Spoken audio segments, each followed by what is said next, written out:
This is about Hillary and Bannister and the eve of the British Empire. A while ago, a friend sent me an email, a map of the world with the shaded parts, those countries never under English rule. It was startling how much of that map was blank. Tally-ho! Those enterprising Brits. I realize you could use other words to describe their zeal, their sense of manifest destiny, the white man's burden. It's perfectly true that the sun never set on the British Empire. That has changed. That sun has set.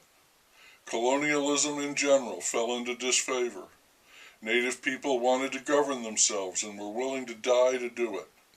And the two world wars took a tremendous gash out of England, despite the valid claim of victory in each. While not exactly Pyrrhic, those wars were costly in every possible way, and when the second one was over, it was clear that England would never be that mighty, far-flung empire again. Yet she still had something left. The two great prominences that followed, perhaps the last bursts of British greatness, were largely symbolic. On May 29, 1953, a New Zealander, Edmund Hillary, and a Sherpa guide, Tenzing Norgay, became the first climbers to reach the summit of Mount Everest. Hillary's father was a beekeeper, and the young boy had a much greater love of the outdoors than he did for school. He climbed the peaks of his native land and then followed this routine. In the summer, he kept bees with his brother. When winter came, he left to go mountaineering. In 1951, he hooked on with a British expedition executing a reconnoiter of Everest. That peak, the highest in the world at over 29,000 feet, was attracting a lot of attention. Every great climber wanted to be the first to the top. The formidable mountain was bound to be climbed. It was only a matter of who and when. Tibet, under Chinese rule, began to limit the number of expeditions. In 1952, a Swiss team got to 800 feet from the summit, but were turned back by bad weather.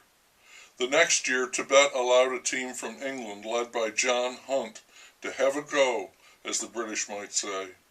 It was a large team, 400 strong, 360 porters, and 20 Sherpas. Hunt designated two sets of two climbers to have the ultimate go, Hillary and Tenzing being the second. The other went first but failed when they had trouble with an oxygen tank 300 feet from the summit. Hillary and Tenzing went next. Hillary left his boots outside a tent at 27,900 feet and they froze, but he thawed them out and they started their ascent, carrying 30-pound packs and worrying a little desperately where the top might be. After they arrived, they stayed for 15 minutes. Hillary took a picture of Tenzing. This was before selfies. Tenzing left some chocolates. Hillary left a cross given to him by Hunt. On the way down, they met another climber, George Lowe, and Hillary said to him in true British fashion, "Well, George, we knocked the bastard off." The news reached England just as Elizabeth's coronation ceremony was beginning. Hillary was knighted immediately. He spent the rest of his life exploring and being famous, and even spent a few weeks looking for the abominable snowman before deciding that it did not exist. He died of a heart attack in 2008. A year after that great feat, on May 6, 1954, Roger Bannister ran the first sub-4-minute mile, a record that lasted 46 days. Bannister, known as a doctor, a neurologist, was also an excellent runner. He finished fourth in the 1,500-meter race in Helsinki, the 1952 Olympics. Following that, he decided to either retire from running or go after that elusive record. Many runners were closing in on it, like the summit of Everest. Like so many scientific discoveries, it was, as they say, up for grabs. Bannister got there first at 3 minutes 59.4 seconds. An Australian, John Landry, broke his record, and on August 7th the two men raced in a field of 6, billed as the Miracle Mile.